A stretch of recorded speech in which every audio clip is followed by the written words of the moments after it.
ఉదాహరణకి నేనే ప్రభుత్వం మన కేంద్ర ప్రభుత్వం ఫార్మేషన్కి మేము వెళ్ళినప్పుడు పార్లమెంటరీ లీడర్ని మనం కూర్చున్నప్పుడు ఎన్డీఏ పక్ష నాయకుడు ఎన్నుకోవాలనుకున్నప్పుడు నేను నాయకుల స్థాయిలో నేను కూర్చున్నాను. అదే నేను ఇక్కడ మంత్రిగా ప్రమాణ స్వీకారం చేసేటప్పటికి నన్ను ప్రధానమంత్రి గారి పక్కన నన్ను కూర్చోబెట్టలా. నేను డిప్యూటీ సీఎం అయినప్పటికీ కూడా అది మంత్రి హోదానే కాబట్టి తిరిగి నన్ను మంత్రులందరూ పక్కనే కూర్చోబెట్టారు తప్ప ప్రత్యేకంగా నన్ను అక్కడ కూర్చోబెట్టలేదు. ఇదే very specific rules and regulations నడుస్తాయి. ఉదాహరణకి పొద్దున కూడా స్పీకర్ గారు ఎదురొస్తే నేను అసెంబ్లీలోకి అడుగు పెడతా ఉంటే స్పీకర్ గారు ఎదురొచ్చారు.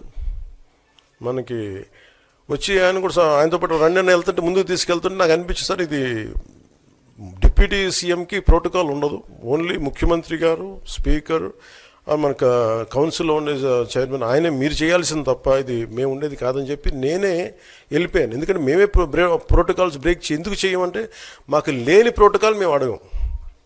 అలాగే వైసీపీ నాయకత్వం కూడా గుర్తించాల్సింది, ఇది మీకు హోదా ఇవ్వబడదు. ఇది చంద్రబాబు గారు ఆప్ చేస్తేనే కాదు, ఇది ఎవరు ఆప్ చేసింది కాదు, మీకు ప్రజలు మీకు ఇవ్వలేదు. మీకు అది మీరు దృష్టిలో పెట్టుకొని మీరు ప్రవర్తించాల్సింది మనస్ఫూర్తిగా నేను వారిని కోరుకున్నాను. అంతేగాని వారిని ఎక్కడ అవమానం పరచాలని కానీ వారిని తగ్గించాలని కానీ లేదు. 175 సీట్లు కేవలం 11 సీట్లు ఇచ్చారు వాళ్ళకి. ఆ దృష్టిలో పెట్టుకొని ప్రవర్తించవలసిందిగా మనస్ఫూర్తిగా వారికి కోరుకుంటూ మీకు తెలియజేసుకున్నాం. Thank you.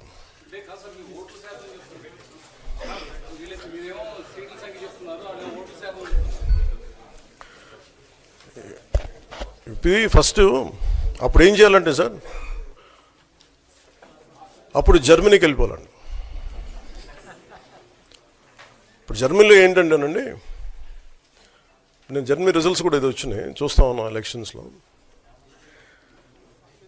25% వచ్చిన హైయెస్ట్ పర్సంటేజ్ ఆఫ్ వచ్చిన ఓటుకి ఇన్ని ఎంపీస్, ఇంత అసెంబ్లీ స్థానాలు ఉంటాయి వాళ్ళకి. 5% మించి తక్కువ వస్తే 5% ఓట్లు మిగతా వాళ్ళు పంచుకుంటారు. మనకు అలాంటి బెనిఫిట్ మనకి లేదు కాబట్టి మన రాజ్యాంగంలో లేదు. వాళ్ళు మంకుపట్టు పడితే they are free to go to Germany. Thank you.